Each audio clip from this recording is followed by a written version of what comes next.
Jane starts by reminding herself that this is an episode of anxiety. It is not harmful, and she has experienced it many times before.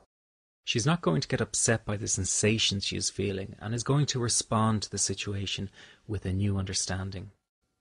This is nothing more than heightened bodily sensations, she tells herself. I am not in any danger whatsoever. She begins by simply observing the sensations. Her heart is beating fast and her chest is tightening. Her initial reaction is to pull away and suppress the sensations of anxiety. But now she decides that rather than closing down, she's going to let the sensations run through her body and process this fear. She is well aware that this will take courage and may be an uncomfortable exercise, but she knows she must travel through the anxiety to be fully free of it. She starts by observing the ebb and flow of the anxiety as it rises and falls in her body. Then she starts to embrace it with all her heart and mind by welcoming the increased anxiety and the unusual sensations. This act of welcoming changes her position of power. As soon as she changes her attitude towards the sensations, she automatically starts to flow with the experience. There is an immediate bodily change as she mentally moves with the panic instead of suppressing it.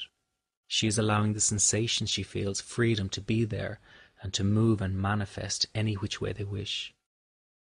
This new attitude is absolutely vital because the fear must be processed through the body and mind, not suppressed. As Jane embraces and welcomes the sensations, her heart beats even louder and she can feel it pounding in her throat and her chest and stomach. It is beating with full force. It is as if a floodgate has been opened and the river is gushing out. Feelings of pent-up emotion and anxiety are now being processed, and she may even feel a sense of heat or a hot flush. This is not a calm or tranquil moment for her. It is one of intense feeling. It is at this juncture of heightened bodily sensations Jane implements the final phase. She makes a direct request to her body and mind for more. She demands more of the panic, more of the sensations, more of the thing that frightens her most. This is the crucial move that is needed to ensure success and fully process the fear she is feeling. By demanding more with all her heart and mind, she removes any last bit of resistance she was creating mentally. The fear is allowed to fully pass through her.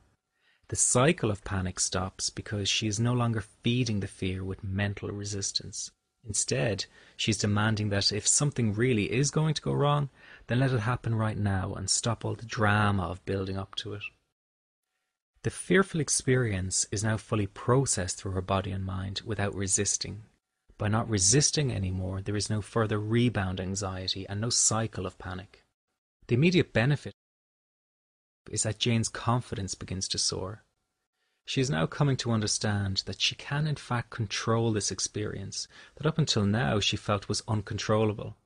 She is participating in the flow of the bodily sensations, and she finally understands the role she can play by allowing the experience to flow through her rather than resisting it. She always had this power to dictate how a panic attack would develop. It is only now that she has the specific psychological tools to do so. As the anxiety decreases, she is naturally feeling quite jittery and on edge, but she is also feeling jubilant because she knows that if the rush of anxiety were to return at any time, she can trust her body to move through it once more. She can do this as many times as necessary until she reaches a point where the anxious bodily sensations become totally inconsequential. She may get them again, but her new trust will no longer turn the sensations into a panic attack.